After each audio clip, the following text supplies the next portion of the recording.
Bonjour, donc on se retrouve aujourd'hui pour une nouvelle vidéo consacrée au rack extension Obron et où il sera question pour cette cinquième partie du Xmorph. Alors, on va créer tout de suite le module. Dans l'approche technique, le Xmorph est un effet en fait qui va permettre d'interpoler, de morpher le spectre d'un oscillateur vers le spectre de destination, qui est soit lui-même, soit le même oscillateur, soit l'autre, tous les deux étant transposés. Les partiels sources vont se déplacer progressivement en fait en niveau et en fréquence pour se rapprocher d'une partielle en fait proche du spectre de destination. On peut contrôler en fait l'intensité de ce morphing sur différentes parties du spectre avec la courbe de morph, ici, on aura la courbe là et ici. Cet effet a tendance à protéger par défaut le bas du spectre pour préserver en fait la première harmonique intacte. Dans l'approche un peu plus compréhensible et moins technique, le Xmorph en fait permet de faire des fondus enchaînés entre deux sons différents, comme par exemple un son qui est harmonique vers un inharmonique, entre deux sons inharmoniques, ou entre, deux sons harmoniques, enfin c'est comme on veut. Cet effet va apporter en fait des fluctuations sur des parties du spectre et permettre notamment de créer ce qu'on appelle un effet growl, un effet de grognement qu'on retrouve très souvent d'ailleurs dans les sons de dubstep. On va prendre des exemples pour que ce soit un peu plus concret et pour mieux appréhender en fait le fonctionnement. On va déjà initialiser notre module. Voilà. On va remonter ici, ça va un petit peu plus haut. Dans le premier exemple, on va activer la destination, c'est-à-dire du 1 vers le 2, l'oscillateur 2, et on va voir ce qui se passe.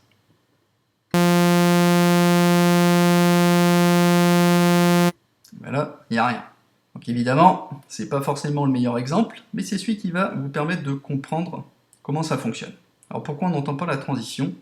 Tout simplement parce que par défaut, en initialisant le patch, le spectre de sortie des deux oscillateurs sont identiques.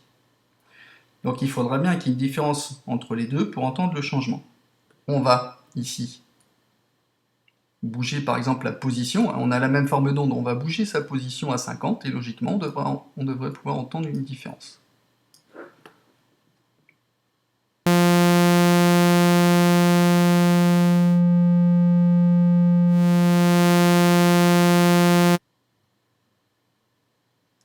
Vous remarquerez que l'oscillateur 2 ici n'a pas besoin en fait d'être allumé pour que l'effet se produise, puisqu'on a juste besoin de sa forme d'onde. On décale donc à 50%, donc on a une différence entre les deux, donc du coup le Xmorph, lui, va le prendre en compte. Deuxième exemple, toujours l'oscillateur 1 vers le 2, on va baisser le start donc à 0, et ici on va changer la forme d'onde en métal, et on va voir ce qui se passe.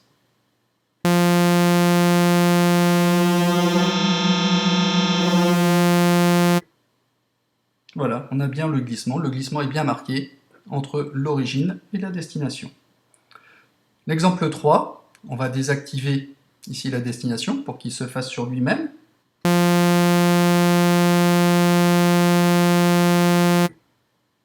Et là, rien. Encore une fois, pourquoi? Tout simplement parce qu'on a les mêmes paramètres. Il fonctionne sur lui-même. Donc si on veut qu'il y ait un changement, il faut bien qu'il y ait une différence entre la source et la destination, même s'il est sur lui-même. Par exemple, on va les bouger, on va les transposer. On va mettre à fond, par exemple. Donc, on va mettre à 12.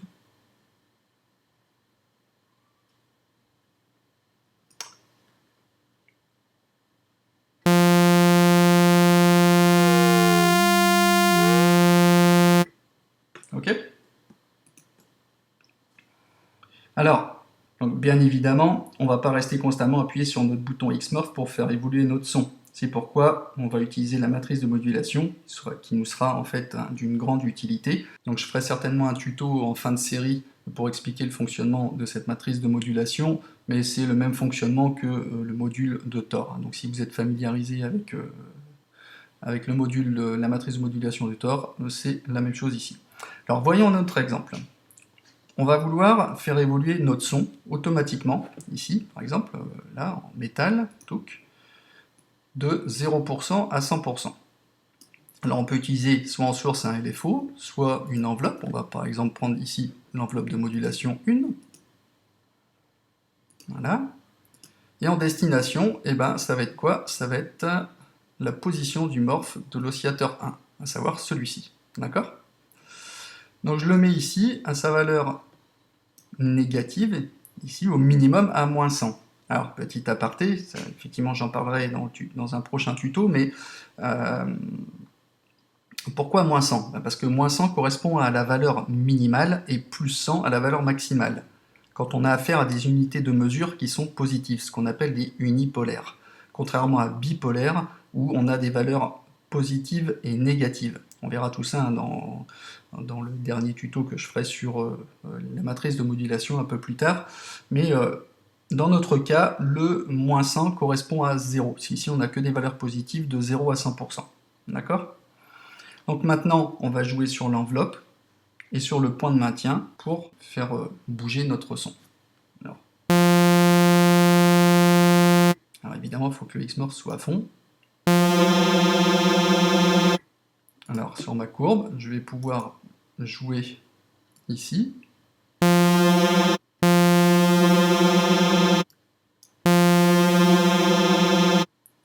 Là, ça va être très long à venir. Et ici, ça va être très rapide. Hein, donc l'unité de mesure ici est à la seconde.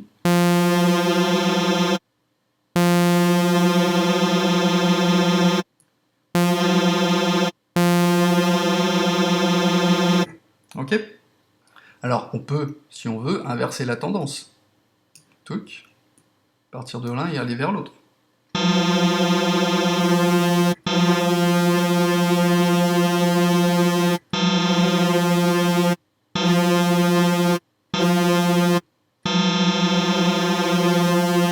Vous voyez, donc je vous laisse imaginer toutes les possibilités.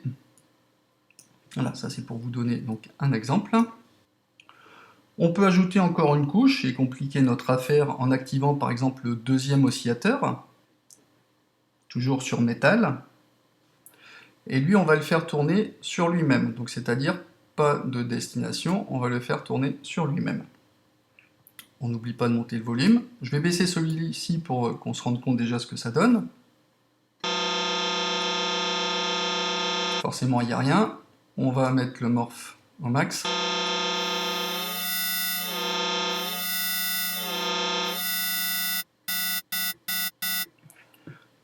Avec les deux sons jumelés.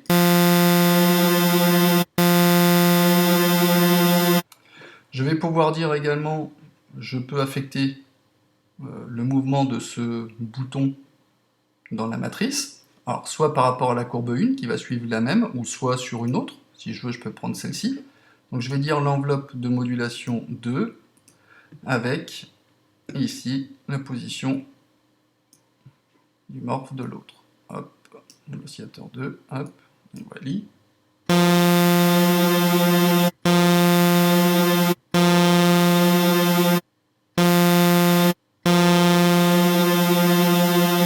Vous voyez, on peut vraiment sculpter comme on veut.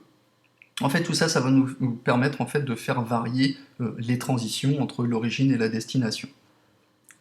Alors, pour terminer, on va voir ici les courbes de morph. Alors, comme je le soulignais en fait dans l'introduction, l'utilisation du Xmorph peut générer des effets de growl, ce que je disais de grognement, qu'on va pouvoir en fait exploiter volontairement pour créer des sons bizarroïdes, inharmoniques, mais il se peut en fait que vous souhaitiez bien au contraire corriger ces sonorités inharmoniques. Au passage en fait d'un son vers l'autre, les partielles moyennes et hautes, en fait, elles sont mélangées entre les deux spectres. Et c'est ça qui fait qu'en fait, on peut obtenir des sonorités inharmoniques.